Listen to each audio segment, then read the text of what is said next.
श्रीमद् भगवत गीता सिर्फ एक धर्म के लिए नहीं है, बल्कि इसे धरती के हर इंसान को पढ़ना और समझना चाहिए ताकि वो अपनी जिंदगी में सुख, शांति और सफलता को प्राप्त कर सके। कहा जाता है कि जिस घर में गीता का पाठ हर रोज पढ़ा जाता है या सुना जाता है, उस घर में भगवान श्री कृष्ण आते रहते हैं। श्रीमद् भगवत गीता एकमात्र ऐसा ग्रंथ है जो मनुष्य को जीने का सही तरीका बताती है। गीता जीवन में धर्म, कर्म और प्रेम का पाठ पढ़ाती है। श्रीमद् भगवत गीता का ज्ञान मानव जीवन और जीवन के बाद का जीवन दोनों के लिए उपयोगी माना गया है।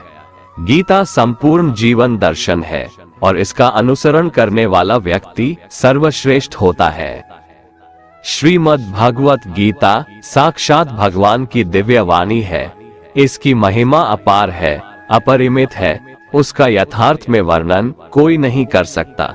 शेष, महेश, गणेश भी इसकी महिमा को पूरी तरह से नहीं कह सकते, फिर मनुष्य की तो बात ही क्या है। गीता सर्वशास्त्रमयी है। इसे सारे शास्त्रों का खजाना कहा जाता है। गीता का भली भांति ज्ञान हो जाने पर सभी शास्त्रों का तात्विक ज्ञान अपने आप हो जाता है। गीता को हम भगवान से भी बढ़कर कहें तो कोई अत्युक्ति नहीं होगी। भगवान ने स्वयं कहा है, मैं गीता के आश्रय में रहता हूँ। गीता मेरा श्रेष्ठ घर है। गीता के ज्ञान का सहारा लेकर ही मैं तीनों लोकों का पालन करता हूँ। इसके सिवा गीता में ही भगवान अपने मुक्त कंठ से यह घोषणा करते हैं कि जो कोई मनुष्य मेरी इस गीता रूप आज्ञा का पालन करेगा, वो निसंदेह मुक्त हो जाएगा। यही नहीं, भगवान कहते हैं कि जो कोई इसका अध्ययन भी करेगा, उसके द्वारा मैं ज्ञान यज्ञ से पूजित होऊंगा। भगवान कहते हैं, जो मनुष्य गीता का रहस्य भक्तों को धारण कराता है और उनमें इसका विस्तार एवं प्रचार करता है, वो मनुष्य मुझे अतिशय प्रिय है। भगवत गीता में कुल 18 अध्याय है और 700 श्लोक है, जो सभी के लिए पढ़ पाना थोड़ा मुश्किल है। इसीलिए आज के इस बेहद ही खास वीडियो में हम श्रीमद् भगवत गीता के अध्याय 1 से अध्याय 4 तक के संपूर्ण श्लोकों के सार को विस्तार पूर्वक सुनने वाले हैं, जिन्हें जानकर आप श्रीमद् भगवत गीता का सही मतलब समझ पाएंगे। इसलिए इन विचारों को आप हर रोज रात में सोने से पहले सुने। तो चलिए अब देर नहीं करते हुए वीडियो शुरू करते हैं। श्रीमद् भगवत गीता पहला अध्याय, अर्जुन विषाद योग। पहला अध्याय है अर्जुन विषाद योग। यहाँ शुरुआत होती है धृतराष्ट्र के सवालों से। वो संजय से जानना चाहते हैं कि धर्मभूमि कुरुक्षेत्र में युद्ध करने के लिए एकत्र हुए मेरे और पांडु के पुत्र क्या कर रहे हैं, उनकी सेना क्या कर रही है। धृतराष्ट्र जानना चाहते हैं कि युद्ध स्थल पर आखिर हो क्या रहा है। धृतराष्ट्र अंधे थे, वो देख नहीं सकते थे, लेकिन वो आंख से अंधे थे, मन और मस्तिष्क से नहीं। वो जानते थे कि वो धर्म के साथ नहीं खड़े हैं, क्योंकि धर्म तो वहां था जहां श्री कृष्ण खड़े थे। अपने पुत्र मोह में उन्होंने शांति की जगह युद्ध को चुना था, लेकिन वो जानते थे कि इस युद्ध को जीतना आसान नहीं होगा। अपने जीवन में हम भी जब कोई गलत करते हैं तो हम भी समझ रहे होते हैं कि हमारे किए का नतीजा शायद अच्छा नहीं हो, और यही डर, चिंता धृतराष्ट्र को सता रहा था। संजय आंखों देखा हाल बताते हुए उत्तर देते हैं कि हे राजन, दुर्योधन पांडवों की सेना के व्यूह को देख रहे हैं और ये बात गुरु द्रोणाचार्य को जाकर बताते हैं। संजय को दिव्य दृष्टि प्राप्त हुई थी। वो युद्ध क्षेत्र से दूर रहते हुए भी युद्ध को देख सकते थे। दुर्योधन कह रहे हैं, हे आचार्य, पांडु पुत्रों की इस विशाल सेना को देखिए, जिसे आपके बुद्धिमान शिष्य द्रुपद पुत्र धृष्टद्युम्न ने इतने कौशल से व्यूह के आकार में सजाया है। इस युद्ध में भीम तथा अर्जुन के समान अनेकों महान शूरवीर और धनुर्धर है। युयुधान, विराट और द्रुपद जैसे भी महान योद्धा है। धृष्टकेतु, चेकितान तथा काशीराज जैसे महान शक्तिशाली और पुरुजित, कुंती भोज तथा शैब्य जैसे मनुष्यों में श्रेष्ठ योद्धा भी है। युधामयु जैसे महान पराक्रमी तथा उत्तमौजा जैसे अत्यंत शक्तिशाली, सुभद्रा का पुत्र अभिमन्यु और द्रौपदी के पुत्रों सहित ये सभी महान योद्धा हैं। दुर्योधन कह रहे हैं, हे ब्राह्मण श्रेष्ठ, हमारी तरफ के भी उन विशेष शक्तिशाली योद्धाओं को जान लीजिए। मेरी सेना में स्वयं आप द्रोणाचार्य, पितामह भीष्म, कर्ण, कृपाचार्य, अश्वत्थामा, विकर्ण और सोमदत्त का पुत्र भूरिश्रवा जैसे योद्धा है जो सदैव युद्ध में विजयी रहे हैं। ऐसे अन्य अनेक शूरवीर भी है जो मेरे लिए अपने जीवन का बलिदान देने के लिए अनेक प्रकार के अस्त्र शस्त्रों से सुसज्जित है और यह सभी युद्ध विधा में निपुण है।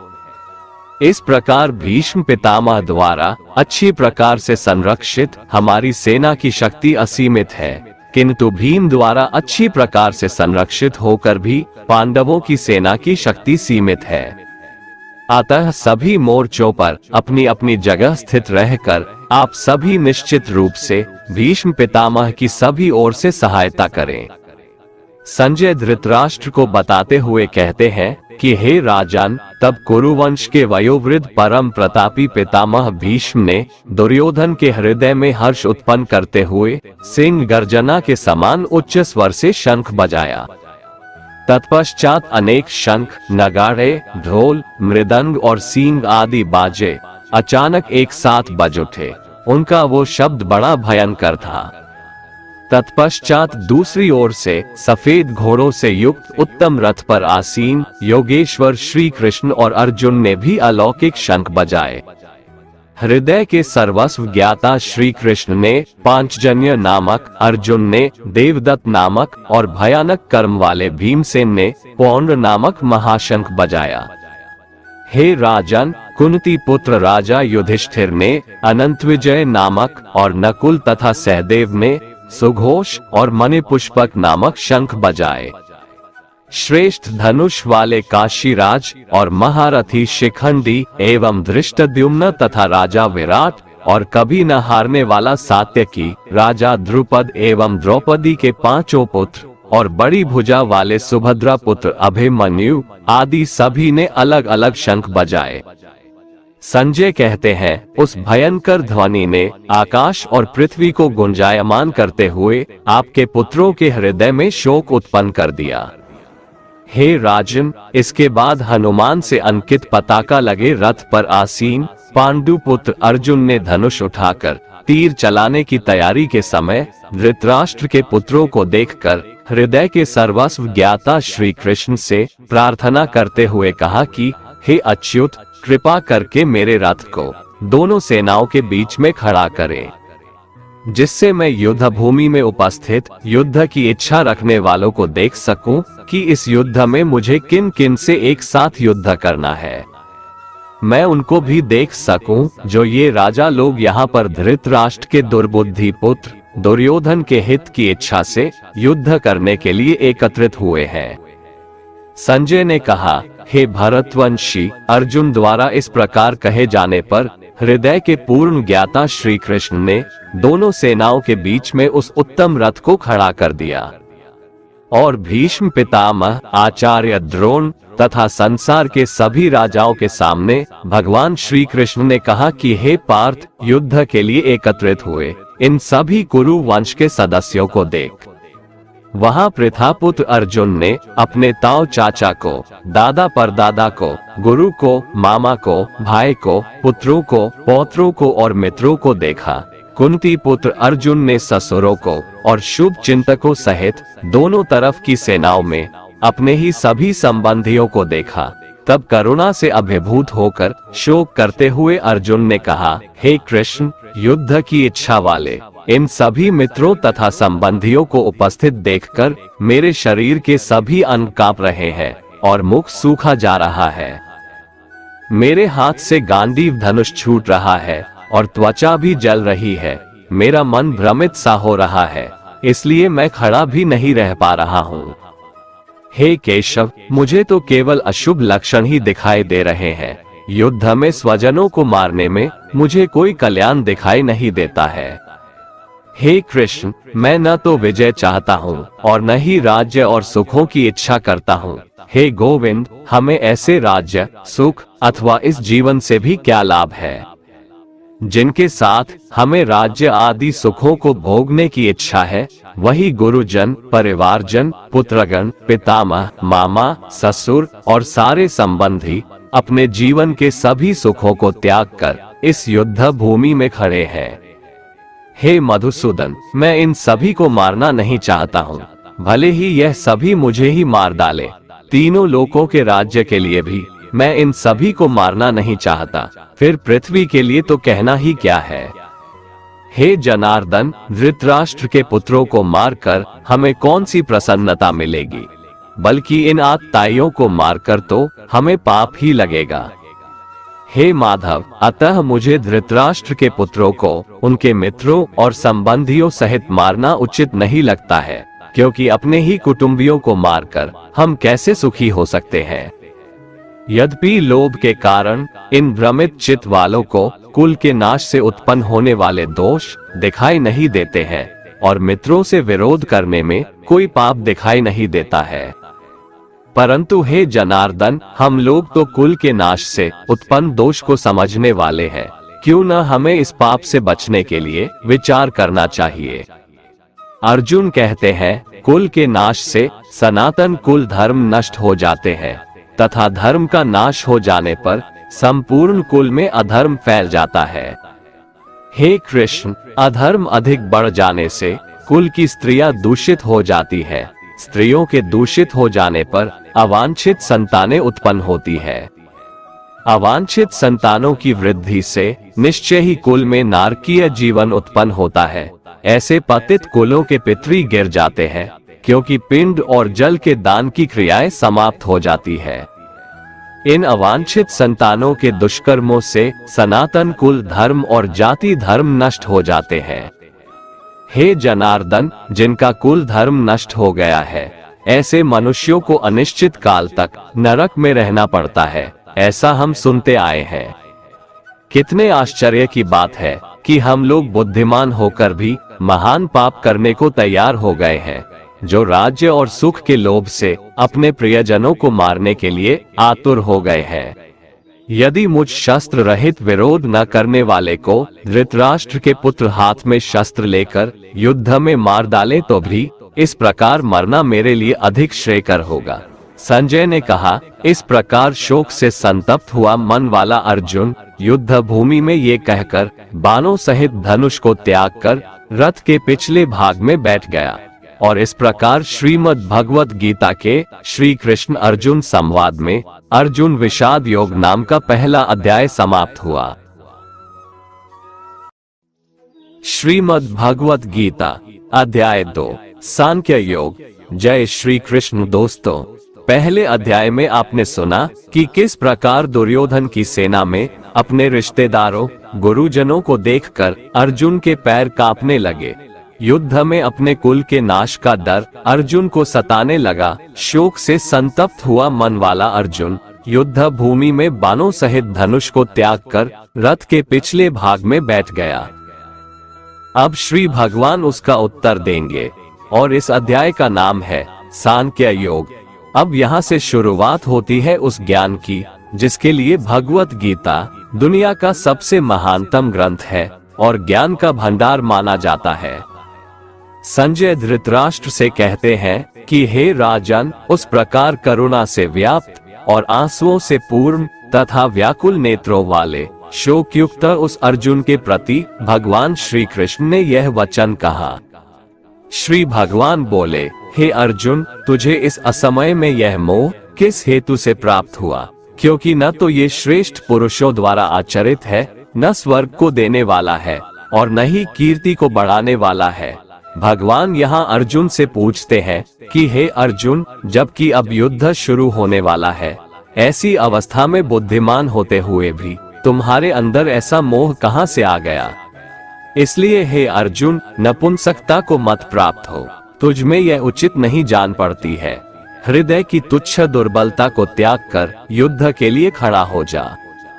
तब अर्जुन श्री भगवान से कहते हैं, हे मधुसूदन, मैं रणभूमि में किस प्रकार बाणों से भीष्म पितामह और द्रोणाचार्य के विरुद्ध लड़ूंगा, क्योंकि हे अरिसूदन, वे दोनों ही पूजनीय हैं। इसलिए इन महानुभाव गुरुजनों को न मारकर मैं इस लोक में भिक्षा मांगकर खाना कल्याणकारक समझता हूँ, क्योंकि गुरुजनों को मारकर भी इस लोक में रुधिर से सने हुए अर्थ और काम रूप भोगों को ही तो भोगूंगा। इसमें अर्जुन ने ये भाव दिखलाया है कि गुरुजनों को मारना सर्वथा अनुचित है। उनको मारकर भी क्या मिलेगा, ना तो मुक्ति मिलेगी और ना ही धर्म की सिद्धि होगी। केवल इस लोक में अर्थ और काम रूप तुच्छ भोग ही तो मिलेगा, जिनका मूल्य इन गुरुजनों के जीवन के सामने कुछ भी नहीं है। हत्या के फलस्वरूप मेरे हाथ उनके रक्त से सने हुए ही होंगे।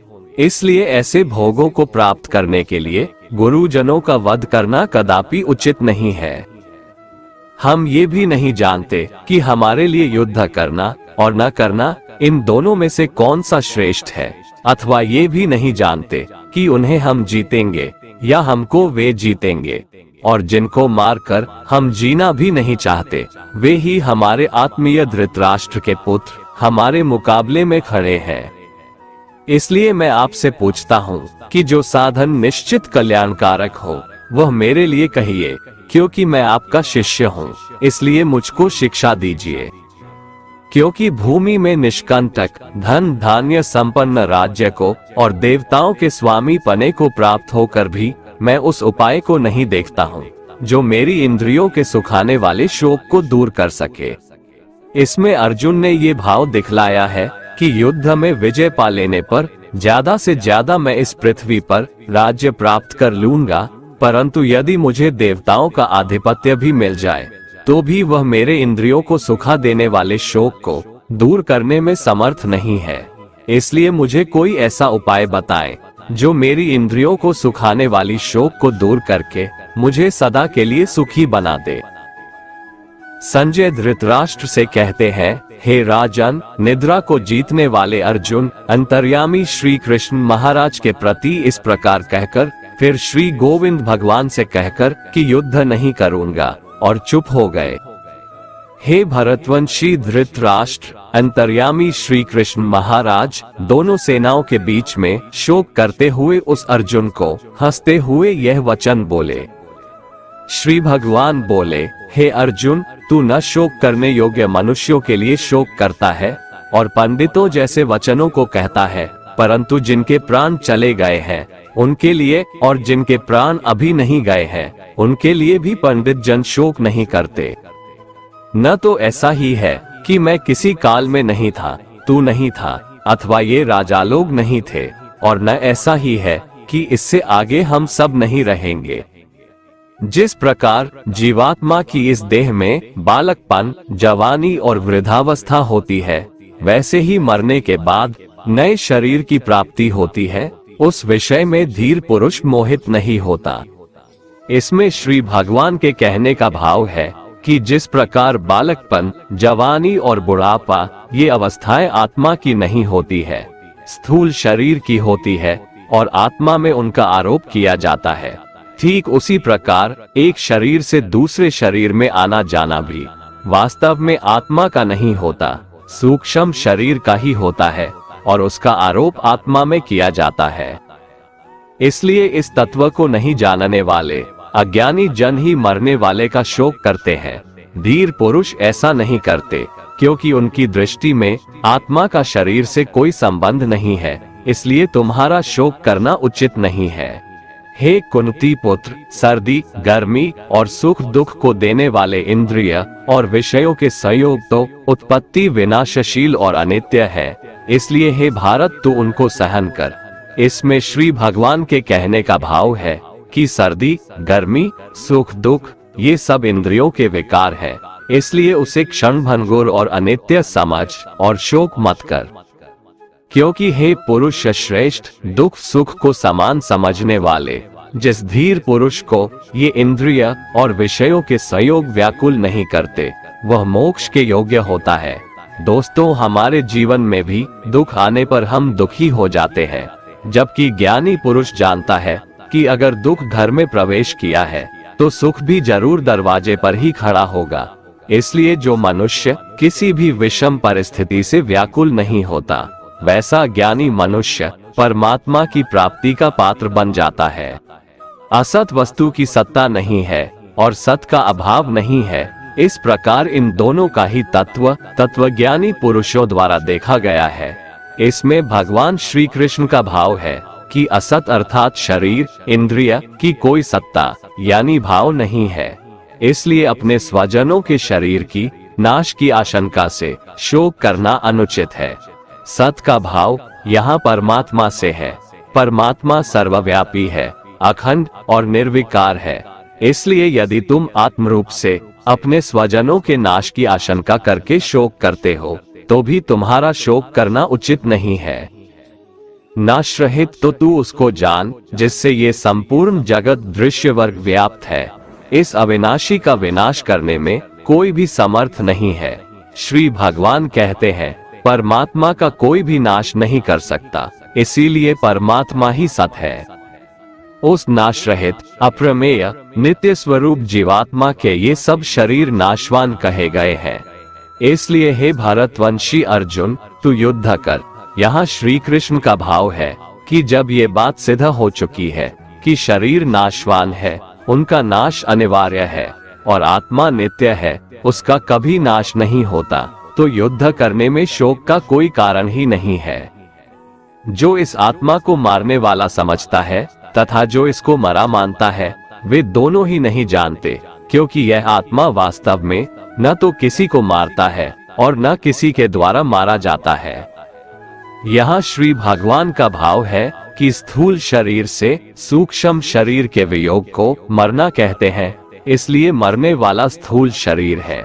इसी तरह जिस स्थूल शरीर की क्रिया से किसी दूसरे स्थूल शरीर के प्राणों का वियोग होता है, उसे मारने वाला कहते हैं। इसलिए मारने वाला भी शरीर ही है, आत्मा नहीं है। किंतु शरीर के धर्मों को अपने में अध्यारोपित करके अज्ञानी लोग आत्मा को मारने वाला मान लेते हैं, इसलिए उनको उन कर्मों का फल भोगना पड़ता है।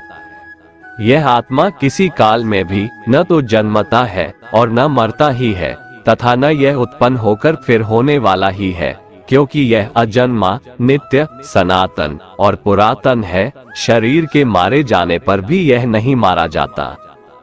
हे पृथापुत्र अर्जुन, जो पुरुष इस आत्मा को नाश रहित, नित्य, अजन्मा और अव्यय जानता है, वह पुरुष कैसे किसको मरवाता है और कैसे किसको मारता है। यहाँ श्री भगवान का भाव है कि स्थूल शरीर द्वारा किसी को मारना या मरवाना ये आत्मा का काम नहीं है, इसलिए किसी के लिए भी किसी प्रकार का शोक करना उचित नहीं है। जैसे मनुष्य पुराने वस्त्रों को त्याग कर दूसरे नए वस्त्रों को ग्रहण करता है, वैसे ही जीवात्मा पुराने शरीरों को त्याग कर दूसरे नए शरीरों को प्राप्त होता है। इस आत्मा को शस्त्र नहीं काट सकते, इसको आग नहीं जला सकती, इसको जल गीला नहीं कर सकता और वायु इसे सुखा नहीं सकती है। यह आत्मा नित्य, सर्वव्यापी, अचल, स्थिर रहने वाला और सनातन है। यह आत्मा अव्यक्त है, अर्थात आत्मा किसी भी इंद्रिय के द्वारा जाना नहीं जा सकता है। यह आत्मा अचिंत्य है, अर्थात आत्मा मन का भी विषय नहीं है। यह आत्मा विकार रहित कहा जाता है। इसलिए हे अर्जुन, इस आत्मा को उपर्युक्त प्रकार से जानकर तू शोक करने योग्य नहीं है, अर्थात तुझे शोक करना उचित नहीं है। किंतु यदि तू इस आत्मा को सदा जन्म लेने वाला तथा सदा मरने वाला मानता है, तो भी हे महाबाहो, तू इस प्रकार शोक करने के योग्य नहीं है। क्योंकि इस मान्यता के अनुसार जन्मे हुए की मृत्यु निश्चित है और मरे हुए का जन्म निश्चित है, इससे भी इस बिना उपाय वाले विषय में तू शोक करने के योग्य नहीं है। हे अर्जुन, संपूर्ण प्राणी जन्म से पहले अप्रकट थे और मरने के बाद भी अप्रकट हो जाने वाले हैं, केवल बीच में ही प्रकट है। फिर ऐसी स्थिति में क्या शोक करना है? कोई एक महापुरुष ही इस आत्मा को आश्चर्य की भांति देखता है, वैसा ही दूसरा कोई महापुरुष ही इसके तत्व का आश्चर्य की भांति वर्णन करता है, तथा दूसरा कोई अधिकारी पुरुष ही इसे आश्चर्य की भांति सुनता है, और कोई कोई तो सुनकर भी इसको नहीं जानता। यहाँ श्री भगवान का भाव है कि आत्मा आश्चर्यमय है, इसलिए उसे देखने वाला संसार में कोई विरला ही होता है और वह उसे आश्चर्य की भांति देखता है। जो महापुरुष परमात्मा को जानने वाले हैं, जो संपूर्ण वेदों और शास्त्रों के ज्ञाता हैं, वे ही आत्मा का वर्णन कर सकते हैं और उनका वर्णन करना भी आश्चर्य की भांति होता है। इस आत्मा के वर्णन को सुनने वाला सदाचारी आस्तिक पुरुष भी कोई विरला होता है और उसका सुनना भी आश्चर्य की भांति होता है।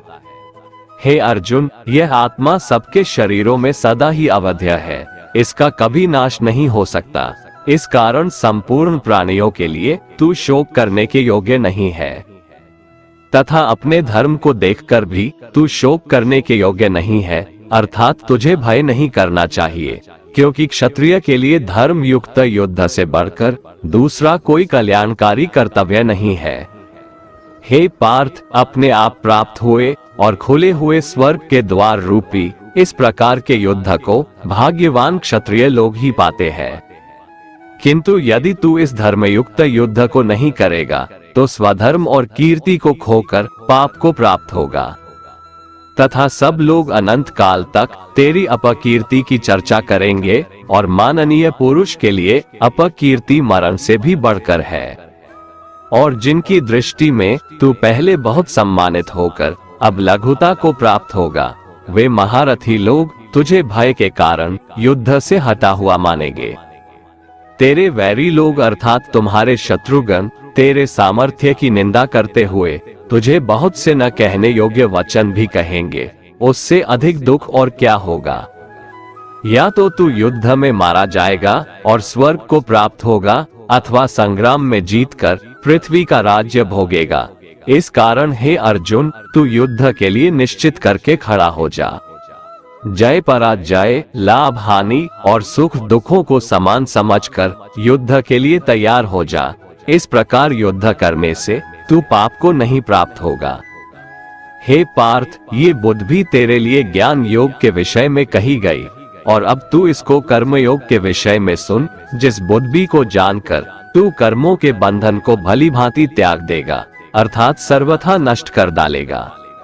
इस कर्मयोग में आरंभ का अर्थात बीज का नाश नहीं है और उल्टा फल रूप दोष भी नहीं है, बल्कि इस कर्म योग रूप धर्म का थोड़ा सा भी साधन जन्म मृत्यु रूप महान भय से रक्षा कर लेता है। यहाँ श्री भगवान के कहने का भाव है कि कर्मयोग का कभी नाश नहीं होता। इसके संस्कार साधक के अंतःकरण में स्थित हो जाते हैं और वे साधक को दूसरे जन्म में पुनः साधन में लगा देते हैं। निष्काम भाव से किए गए कर्मों का विपरीत परिणाम भी नहीं होता है और ऐसा साधक भगवान को प्राप्त हो जाता है। हे अर्जुन, इस कर्मयोग में निश्चयात्मिका बुद्धि भी एक ही होती है, किंतु अस्थिर विचार वाले विवेकहीन सकाम मनुष्यों की बुद्धियां निश्चय ही बहुत भेदों वाली और अनंत होती है। जब फैसला लेना हो तो बुद्धि एक ही होती है, लेकिन जहाँ सोच की, फैसले की, निर्णय की कमी हो, वहाँ कई बुद्धियां काम करती है। यहाँ अनिर्णय की स्थिति के बारे में कहा गया है। जब आप फैसला नहीं ले पाते हैं तो ना जाने कई दिशाओं में आपका ध्यान, आपकी बुद्धि जाती है, लेकिन अगर आप निर्णय करने की सोच ले तो उसके बाद सिर्फ उस काम को करने का ही प्रण होता है। हे अर्जुन, जो भोगों में तन्मय हो रहे हैं, जो कर्मफल के प्रशंसक वेदवाक्यों में ही प्रीति रखते हैं, जिनकी बुद्धि में स्वर्ग ही परम प्राप्य वस्तु है और जो स्वर्ग से बढ़कर दूसरी कोई वस्तु ही नहीं है, यानी ऐसे लोग जो कर्म के बदले में होने वाले सिर्फ फल या लाभ की बात करते हैं, तो वह कर्म नहीं स्वार्थ बन जाता है, उसे कर्म नहीं कह सकते। हे अर्जुन, जो अज्ञानी लोग सिर्फ दिखाव शोभायुक्त वाणी को कहते हैं, वो ढोंगी होते हैं। वो कहते बहुत कुछ है लेकिन करते बहुत कम है। ऐसे लोगों से बचकर रहना चाहिए। जो कर्म की बातें सिर्फ भोग और ऐश्वर्य के लिए करते हैं, जिनका ध्येय सिर्फ भोग और ऐश्वर्य है, उन पुरुषों की परमात्मा में निश्चयात्मिका बुद्धि भी नहीं होती। हे अर्जुन, वेदों के कर्मकांड हमारी प्रकृति के 3 गुणों से जुड़े हैं, इसलिए तू उन भोगों एवं उनके साधनों में आसक्तिहीन, हर्ष शोकादि द्वंद्वों से रहित नित्य वस्तु परमात्मा में स्थित, योग और क्षेम को न चाहने वाला और स्वाधीन अंत करण वाला हो। यहाँ श्री भगवान कहते हैं वेद भी सिर्फ 3 गुणों में समाप्त हो जाते हैं, उससे आगे वे भी नहीं जानते। उससे आगे है कर्म योग। श्री भगवान का कहना है कि कर्म करो लेकिन उससे आसक्ति मत रखो। बेहद बड़े जलाशय के प्राप्त हो जाने पर छोटे जलाशय में मनुष्य का जितना प्रयोजन रहता है, उसी तरह से जिसने ब्रह्म तत्व को समझ लिया तब उसके लिए वेदों की कोई आवश्यकता नहीं रह जाती है। तेरा कर्म करने में ही अधिकार है, उसके फलों में कभी नहीं। इसलिए तू कर्मों के फल के लिए काम मत कर, लेकिन ऐसा भी ना हो कि तू काम ही मत कर। कर्म करना है लेकिन फल के लिए नहीं। हे धनंजय, तू आसक्ति को त्याग कर तथा सिद्धि और असिद्धि में समान बुद्धि वाला होकर योग में स्थित हुआ कर्तव्य कर्मों को कर। फल की इच्छा के लिए कर्म मत कर। तुमको कर्मयोगी बनने के लिए संभाव में स्थित होकर कर्म करना चाहिए। सकाम कर्मों को बुद्धि योग की अपेक्षा अत्यंत नीचा बतलाकर भगवान ने भाव दिखलाया है कि सकाम कर्मों का फल नाशवान क्षणिक सुख की प्राप्ति है और कर्मयोग का फल परमात्मा की प्राप्ति है। इसलिए दोनों में दिन और रात की भांति महान अंतर है। समबुद्धि युक्त पुरुष पुण्य और पाप दोनों को इसी लोक में त्याग देता है, अर्थात उनसे मुक्त हो जाता है। इससे तू समत्व रूप योग में लग जा। ये समत्व रूप योग ही कर्मों में कुशलता है, अर्थात कर्म बंधन से छूटने का उपाय है। क्योंकि समबुद्धि से युक्त ज्ञानी जन कर्मों से उत्पन्न होने वाले फल को त्याग कर जन्म रूप बंधन से मुक्त होकर निर्विकार परम पद को प्राप्त हो जाते हैं। जिस काल में तेरी बुद्धि मोह रूप दलदल को भली भांति पार कर जाएगी, उस समय तू सुने हुए और सुनने में आने वाले इस लोक और परलोक संबंधी सभी भोगों से वैराग्य को प्राप्त हो जाएगा। भांति भांति के वचनों को सुनने से विचलित हुई तेरी बुद्धि जब परमात्मा में अचल और स्थिर ठहर जाएगी, तब तो योग को प्राप्त हो जाएगा, अर्थात तेरा परमात्मा से नित्य सहयोग हो जाएगा। अर्जुन बोले, हे केशव, समाधि में स्थित परमात्मा को प्राप्त हुए स्थिर बुद्धि पुरुष का क्या लक्षण है? वो स्थिर बुद्धि पुरुष कैसे बोलता है, कैसे बैठता है और कैसे चलता है? श्री भगवान बोले, हे अर्जुन, जिस काल में ये पुरुष मन में स्थित संपूर्ण कामनाओं को भली भांति त्याग देता है और आत्मा से आत्मा में ही संतुष्ट रहता है, उस काल में वो स्थित प्रज्ञ कहा जाता है। दुखों की प्राप्ति होने पर जिसके मन में उद्वेग नहीं होता, सुखों की प्राप्ति में जो सर्वथा स्पृहा रहित है तथा जिसके राग, भय और क्रोध नष्ट हो गए हैं, ऐसा मुनि स्थिर बुद्धि कहा जाता है। जो पुरुष सर्वत्र स्नेह रहित होकर शुभ या अशुभ वस्तु को प्राप्त होकर न प्रसन्न होता है और न द्वेष करता है, उसकी बुद्धि स्थिर है। कछुआ सब ओर से अपने अंगों को जैसे समेट लेता है, वैसे ही जब ये पुरुष इंद्रियों के विषयों से इंद्रियों को सब प्रकार से हटा लेता है, तब उसकी बुद्धि स्थिर है, ऐसा समझना चाहिए। इसलिए साधक को चाहिए कि वह उन संपूर्ण इंद्रियों को वश में करके समाहित चित होकर मेरा ध्यान करे, क्योंकि जिस पुरुष की इंद्रियां वश में होती है, उसी की बुद्धि स्थिर हो जाती है। विषयों का चिंतन करने वाले पुरुष की उन विषयों में आसक्ति हो जाती है, आसक्ति से उन विषयों की कामना उत्पन्न होती है और कामना में विघ्न पड़ने से क्रोध उत्पन्न होता है। क्रोध से भ्रम पैदा होता है, स्मृति में भ्रम हो जाने से बुद्धि का नाश हो जाता है और बुद्धि का नाश हो जाने से उस पुरुष का पतन हो जाता है। जिस प्रकार हवा के झोंके नाव को भटका देती है, ठीक उसी प्रकार मनुष्य की इंद्रियां उसकी बुद्धि को भटका देती है। इसलिए हे महाबाहो, जिस पुरुष की इंद्रियां उसके बस में होती है, उसी की बुद्धि स्थिर है। भगवान श्री कृष्ण कहते हैं, जिस प्रकार समुद्र की स्थिति अचल है, भारी से भारी आंधी तूफान आने पर या अनेक नदियों के जल प्रवाह उसमें प्रविष्ट होने पर भी वह अपनी स्थिति से विचलित नहीं होता, मर्यादा का त्याग नहीं करता, उसी प्रकार परमात्मा के स्वरूप में स्थित योगी की स्थिति भी सर्वथा अचल होती है। बड़े से बड़े सांसारिक सुख दुखों का संयोग वियोग होने पर भी उसकी स्थिति में जरा भी अंतर नहीं पड़ता। वह योगी परमात्मा में नित्य निरंतर अटल और एकरस स्थित रहता है। जो मनुष्य संपूर्ण कामनाओं को त्याग कर ममता रहित, अहंकार रहित और स्पृहा रहित होकर विचरण करता है, वही मनुष्य शांति को प्राप्त कर पाता है। श्रीमद् भगवत गीता अध्याय 3 कर्म योग। अर्जुन पूछते हैं, हे जनार्दन, यदि आपको कर्म की अपेक्षा ज्ञान श्रेष्ठ लगता है तो फिर हे केशव, मुझे इस भयंकर कर्म में क्यों लगा रहे हैं? आप मिले हुए वचनों को कहकर मेरी बुद्धि को मानो मोहित कर रहे हैं। इसलिए एक बात बताओ प्रभु, जिससे मेरी उलझन दूर हो सके, जिससे मैं कल्याण को प्राप्त हो जाऊं। श्री भगवान बोले, हे निष्पाप, इस दुनिया में 2 प्रकार की निष्ठा यानी 2 प्रकार का विश्वास है। एक है सांख्य योग, जिसका रिश्ता ज्ञान से है, और दूसरा है कर्म योग, जिसका लेना देना सिर्फ कर्म से है।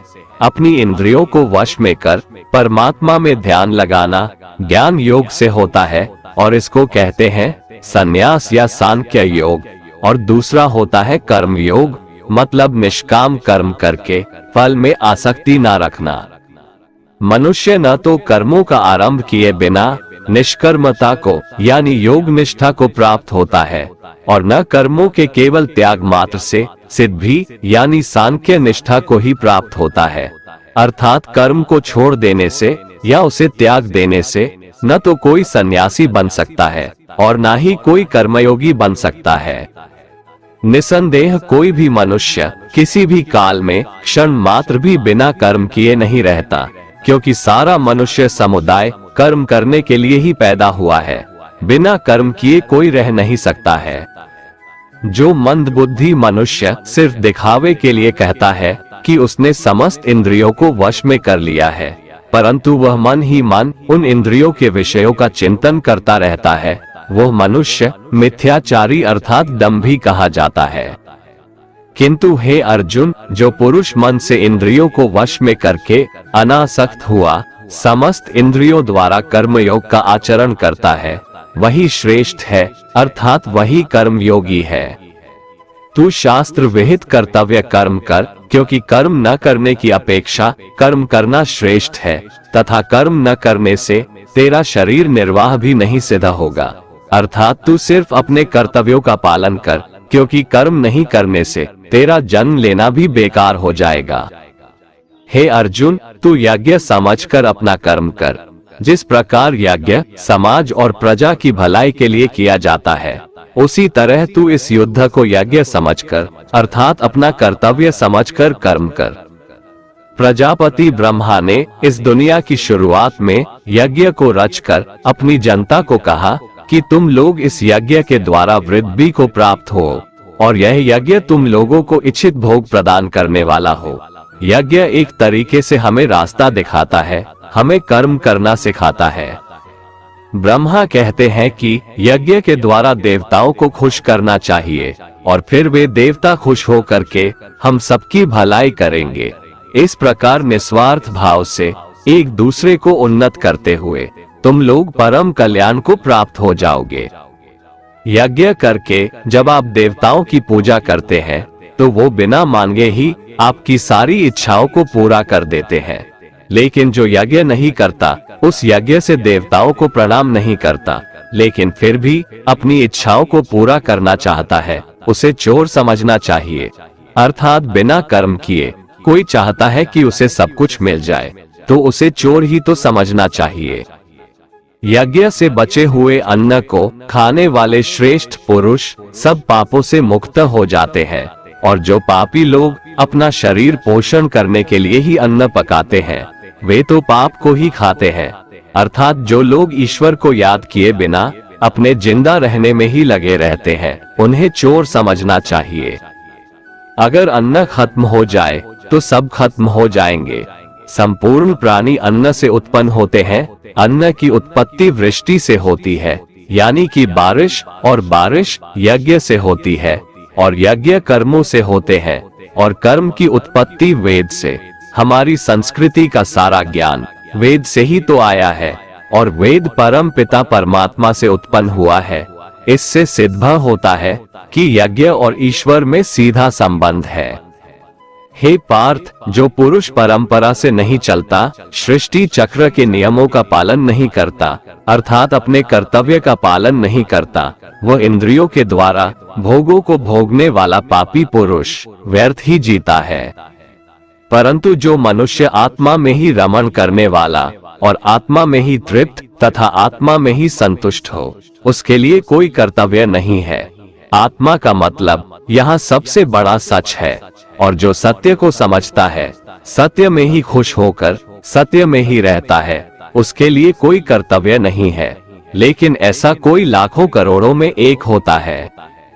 उस महापुरुष का इस विश्व में न तो कर्म करने से कोई प्रयोजन रहता है और न कर्मों के न करने से ही कोई प्रयोजन रहता है, तथा संपूर्ण प्राणियों में भी इसका स्वार्थ से कोई संबंध नहीं रहता। कहने का सीधा मतलब है, जिसे परमात्मा मिल चुका है वह कोई और दूसरा कर्म क्यों करे।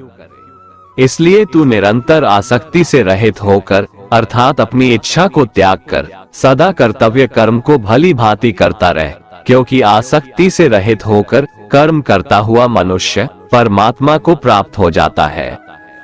बहुत से ऐसे लोग हैं जो कर्म करते हुए ही परम सिद्धि को प्राप्त हुए थे। जनक आदि ज्ञानी जन भी आसक्ति रहित कर्म द्वारा ही परम सिद्धि को प्राप्त हुए थे। इसलिए तुझे कर्म करना ही उचित है। श्रेष्ठ पुरुष जो जो आचरण करता है, अन्य पुरुष भी वैसा वैसा ही आचरण करते हैं।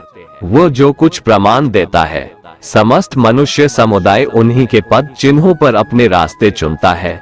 इसलिए सज्जन व्यक्तियों को सदैव अच्छा व्यवहार करना चाहिए। हे अर्जुन, मेरा इन तीनों लोकों में न तो कुछ कर्तव्य है और न ही कोई वस्तु प्राप्त करने योग्य है, फिर भी मैं कर्म में ही बरतता हूँ, अर्थात मैं भी कर्म करते हुए अपने कर्तव्य का निर्वाह करता हूँ। श्री भगवान कहते हैं, हे पार्थ, यदि मैं कर्मों को करने में सावधानी ना बरतूं तो बड़ा अनर्थ हो जाएगा, क्योंकि मनुष्य सब प्रकार से मेरे ही मार्ग का अनुसरण करते हैं। इसलिए यदि मैं कर्म न करूं तो ये सब मनुष्य नष्ट भ्रष्ट हो जाएंगे और मैं संकर्ता का करने वाला हो जाऊंगा तथा इस समस्त प्रजा को नष्ट करने वाला बन जाऊंगा। हे भारत, जिनमें समझ नहीं होती वो कर्म में आसक्त होकर कर्म करते हैं। आसक्ति रहित विद्वान को भी चाहिए कि वह भी लोगों को सही दिशा दिखाने के लिए उसी प्रकार कर्म करे। जो ज्ञानी है, जिन्हें ईश्वर की सच्चाई मालूम हो चुकी है, उनकी ये जिम्मेदारी बन चुकी है कि उनके काम करने के तरीके से कहीं किसी और के मन में काम करने के प्रति अश्रद्धा या अपमान ना पैदा हो जाए। इसलिए उन ज्ञानी जनों के लिए ये जरूरी है कि वो ऐसा उदाहरण सामने रखें जिससे हर कोई अपना कर्म, अपना कर्तव्य करने के लिए प्रेरित हो। वास्तव में संपूर्ण कर्म सब प्रकार से प्रकृति के गुणों द्वारा किए जाते हैं, तो भी जिसका अंतःकरण अहंकार से मोहित हो रहा है, ऐसा अज्ञानी मैं करता हूँ ऐसा मानता है। तामसिक गुण वाले व्यक्ति आलस्य या नींद इसी प्रकार के कर्म करते हैं। राजसिक गुण वाले बात बात पर शौर्य या बहादुरी दिखाने का काम करते हैं, लेकिन ज्ञानी मनुष्य जानते हैं उसके गुण ही उससे कर्म करवा रहे हैं, और जो ज्ञानी नहीं होते वो समझते हैं कि सब कुछ वही कर रहे हैं। कर्म में लगे हुए ज्ञानियों को ये जानना चाहिए कि गुण ही उनसे कर्म करवाते हैं, वो खुद कुछ भी नहीं करते। और जो ज्ञानी इस बात को समझ ले तो ये उनकी जिम्मेदारी होती है कि वो अज्ञानियों को समझाए कि कर्म ही उनका धर्म है। श्री कृष्ण अर्जुन से कहते हैं कि तुम मुझ अंतर्यामी परमात्मा में अपने सारे कर्मों को अर्पण कर आशा और ममता को छोड़कर युद्ध करो।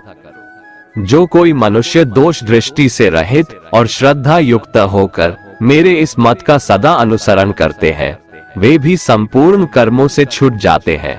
परंतु जो मनुष्य मुझ में दोषारोपण करते हुए मेरे इस मत के अनुसार नहीं चलते हैं, उन मूर्खों को तू संपूर्ण ज्ञानों में मोहित और नष्ट हुआ ही समझ। श्रीमद् भगवत गीता अध्याय 4 ज्ञान कर्म संन्यास योग। जय श्री कृष्ण। दोस्तों, जिस प्रकार कहावत है कि नेकी कर दरिया में डाल, ठीक उसी प्रकार कर्म का ज्ञान कहता है कि कर्म कर और उसे भगवान को समर्पित कर दे। गीता के चौथे अध्याय में श्री भगवान ज्ञान कर्म और संन्यास योग के बारे में बताएंगे, तो चलिए सुनते हैं। भगवत गीता का अध्याय 4 ज्ञान कर्म संन्यास योग। श्री भगवान बोले, मैंने इस अविनाशी योग को सूर्य से कहा था, सूर्य ने अपने पुत्र मनु से कहा और मनु ने अपने पुत्र राजा इक्ष्वाकु से कहा। हे परंतप अर्जुन, इस प्रकार परंपरा से प्राप्त इस योग को राजर्षियों ने जाना, किंतु उसके बाद वह योग बहुत काल से इस पृथ्वी लोक में लुप्त हो गया। तू मेरा भक्त और प्रिय सखा है, इसलिए ये पुरातन योग आज मैंने तुझको कहा है, क्योंकि यह बड़ा ही उत्तम रहस्य है, अर्थात गुप्त रखने योग्य विषय है। अर्जुन बोले, आपका जन्म तो अभी हाल का है और सूर्य का जन्म बहुत पुराना है, अर्थात कल्प के आदि में हो चुका था। तब मैं इस बात को कैसे समझूं कि आप ही ने कल्प के आदि में सूर्य से यह योग कहा था। श्री भगवान बोले, हे परंतप अर्जुन, मेरे और तेरे बहुत से जन्म हो चुके हैं, उन सबको तू नहीं जानता, किंतु मैं जानता हूँ। मैं अजन्मा और अविनाशी स्वरूप होते हुए भी तथा समस्त प्राणियों का ईश्वर होते हुए भी अपनी प्रकृति को अधीन करके अपनी योग माया से प्रकट होता हूँ। हे भारत, जब जब धर्म की हानि और अधर्म की वृद्धि होती है, तब तब मैं अपने रूप को रचता हूँ, अर्थात साकार रूप से लोगों के सम्मुख प्रकट होता हूँ। साधु पुरुषों का उद्धार करने के लिए, पाप कर्म करने वालों का विनाश करने के लिए और धर्म की अच्छी तरह से स्थापना करने के लिए मैं युग युग में प्रकट हुआ करता हूँ। हे अर्जुन, मेरे जन्म और कर्म दिव्य है, अर्थात निर्मल और अलौकिक है। इस प्रकार जो मनुष्य इस तत्व को अच्छे से जान लेता है, वह शरीर को त्याग कर फिर जन्म को प्राप्त नहीं होता, किंतु मुझे ही प्राप्त होता है। पहले भी जिनके राग भय और क्रोध सर्वथा नष्ट हो गए थे और जो मुझ में अनन्य प्रेम पूर्वक स्थिर रहते थे, ऐसे मेरे आश्रित रहने वाले बहुत से भक्त उपर्युक्त ज्ञान रूप ताप से पवित्र होकर मेरे स्वरूप को प्राप्त हो चुके हैं। हे अर्जुन, जो भक्त मुझे जिस प्रकार भजते हैं, मैं भी उनको उसी प्रकार भजता हूँ, क्योंकि सभी मनुष्य सब प्रकार से मेरे ही मार्ग का अनुसरण करते हैं। इस मनुष्य लोक में कर्मों के फल को चाहने वाले लोग देवताओं का पूजन किया करते हैं, क्योंकि उनको कर्मों से उत्पन्न होने वाली सिद्धि शीघ्र मिल जाती है। ब्राह्मण, क्षत्रिय, वैश्य और शूद्र, इन 4 वर्णों का समूह गुण और कर्मों के अनुसार मेरे द्वारा रचा गया है। इस प्रकार उस सृष्टि रचनादि कर्म का कर्ता होने पर भी मुझ अविनाशी परमेश्वर को तू वास्तव में अकर्ता ही जान। कर्मों के फल में मेरी स्पृहा नहीं है, इसलिए मुझे कर्म लिप्त नहीं करते। यहाँ श्री भगवान के कहने का भाव है कि कर्म करो, लेकिन फल की इच्छा से नहीं, बस अपना कर्म करते जाओ और आगे बढ़ते जाओ। पूर्व काल में पूर्वजों ने भी इस प्रकार मेरे बताए अनुसार ही कर्म किए हैं और मोक्ष को प्राप्त हुए हैं। इसलिए अगर तू भी मोक्ष को पाना चाहता है, तो पूर्वजों द्वारा सदा से किए जाने वाले कर्मों को ही कर। कर्म क्या है और अकर्म क्या है, इस प्रकार इसका निर्णय करने में बुद्धिमान पुरुष भी मोहित हो जाते हैं। इसलिए वह कर्म तत्व मैं तुझे भली भांति समझा कर कहूँगा, जिसे जानकर तू अशुभ से अर्थात कर्म बंधन से मुक्त हो जाएगा। यहाँ श्री भगवान बताएंगे कि सही में कर्म क्या है। कर्म का स्वरूप भी जानना चाहिए और अकर्म का स्वरूप भी जानना चाहिए तथा विकर्म का स्वरूप भी जानना चाहिए। जो मनुष्य कर्म में अकर्म देखता है और जो अकर्म में कर्म देखता है, वह मनुष्यों में बुद्धिमान है और वह योगी समस्त कर्मों को करने वाला है। यहाँ श्री भगवान का भाव है कि जो मनुष्य कर्म तो करता है, लेकिन उस कर्म में अकर्म को देखता है, अर्थात ये नहीं सोचता है कि मैं ही करता हूँ, वो फल की इच्छा नहीं रखता। सही मायने में वैसा बुद्धिमान पुरुष योगी के समान है। हे अर्जुन, जिसके संपूर्ण कर्म बिना कामना और संकल्प के होते हैं तथा जिसके समस्त कर्म ज्ञान रूप अग्नि के द्वारा भस्म हो गए हैं, अर्थात जो कर्मों के बंधन से मुक्त हो चुके हैं, जिन्हें परमात्मा की प्राप्ति हो गई है, उस महापुरुष को ज्ञानी जन भी पंडित कहते हैं। जो पुरुष समस्त कर्मों में और उनके फल में आसक्ति का सर्वथा त्याग करके संसार के आश्रय से रहित हो गया है और परमात्मा में नित्य तृप्त है, उसके लिए भगवान की भक्ति के अलावा और कोई कर्म नहीं रह जाता है, अर्थात वह कर्म करते हुए भी वास्तव में कुछ भी नहीं करता। जिसने अपने मन और इंद्रियों को जीत लिया है और जिसने समस्त भोगों की सामग्री का परित्याग कर दिया है, ऐसा आशा रहित पुरुष केवल शरीर संबंधी कर्म करता हुआ भी पापों को नहीं प्राप्त होता है। जिसको बिना मांगे जो मिले उसी में संतुष्ट रहता है, जो न किसी से ईर्ष्या करता है और न द्वेष, जो सुख दुख को एक समान भाव से देखता है, ऐसा मनुष्य कर्म योगी कहलाता है। जिसकी आसक्ति सर्वथा नष्ट हो गई है, जो अपने देह पर अभिमान नहीं करता और जो ममता से रहित हो गया है, जिसका चित्त निरंतर परमात्मा के ज्ञान में स्थित रहता है, वैसा कर्मयोगी अपना कर्म यज्ञ की तरह करता है और मोक्ष को प्राप्त होता है। जो अपना सब कुछ परमात्मा को अर्पित कर देता है, जिसके लिए परमात्मा ही सब कुछ है, जो अपने हर कर्म में परमात्मा को देखता है और हर कर्म परमात्मा के लिए करता है, वैसा कर्मयोगी मोक्ष का अधिकारी होता है। कुछ योगी देवताओं को सब कुछ मानकर यज्ञ को उनको समर्पित करते हैं और जो पहुँचे हुए कर्म योगी होते हैं, वो ब्रह्म को सब कुछ मानकर यज्ञ को सौंपते हैं। चाहे आप राम, कृष्ण, शिव या दुर्गा या अपने इष्ट को सब कुछ सौंपकर यज्ञ करें या ब्रह्म को सबसे बड़ा सच मानकर कर्म करें, इससे कोई फर्क नहीं पड़ता है। बस ये याद रखना है कि आपका कर्म भी एक यज्ञ है, जिसमें आप उस ईश्वर को अपना सब कुछ सौंप के बस काम में लग जाते हैं।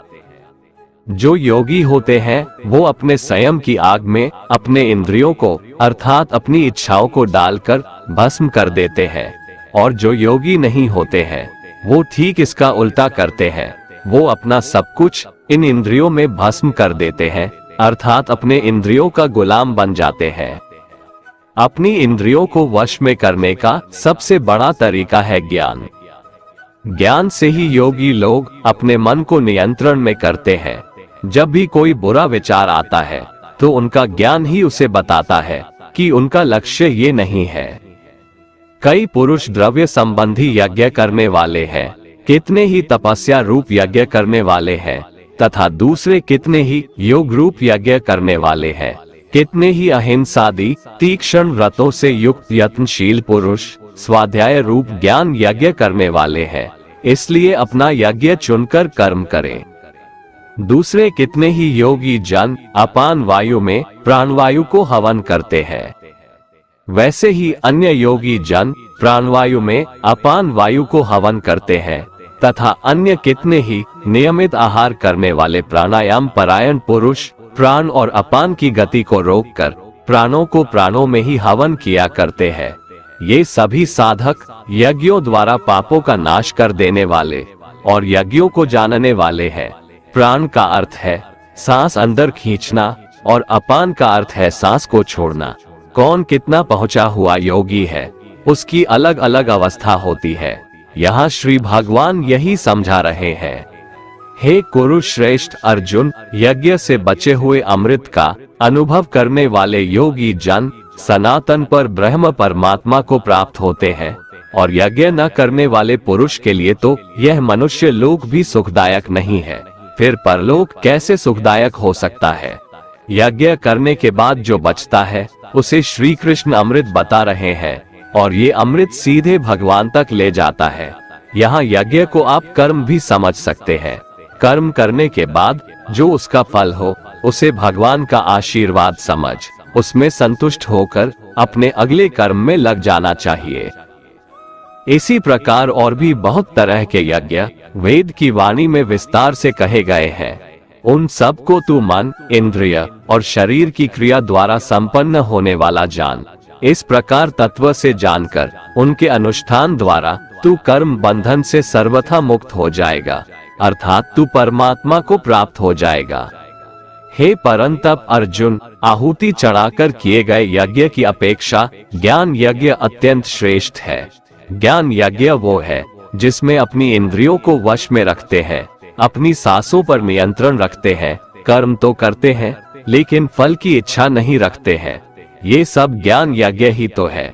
ज्ञान यज्ञ हमें सीधे ईश्वर से साक्षात्कार कराता है, हमें उनसे जोड़ता है।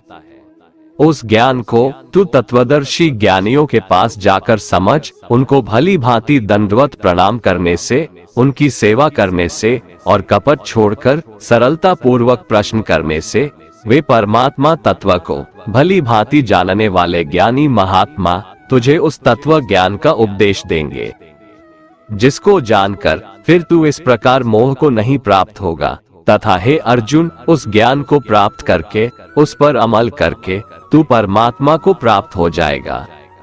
यदि तू अन्य सब पापियों से भी अधिक पाप करने वाला है तो भी तू ज्ञान रूप नाव द्वारा परमात्मा की भक्ति करके पाप रूपी समुद्र से तर जाएगा। क्योंकि हे अर्जुन, जैसे प्रज्वलित अग्नि ईंधनों को भस्ममय कर देता है, वैसे ही ज्ञान रूप अग्नि संपूर्ण कर्मों को भस्ममय कर देता है और मनुष्य परमात्मा को प्राप्त हो जाता है। इस संसार में ज्ञान के समान पवित्र करने वाला निसंदेह कुछ भी नहीं है।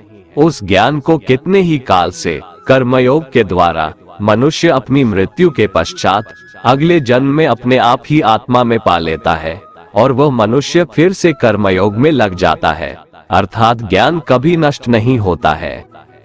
जिसने अपनी इंद्रियों को जीत लिया है वह मनुष्य ज्ञान को प्राप्त होता है और भगवान की प्राप्ति कर परम शांति को प्राप्त हो जाता है। विवेकहीन और श्रद्धा रहित और संशय युक्त मनुष्य इस ज्ञान को कभी प्राप्त नहीं कर पाता है।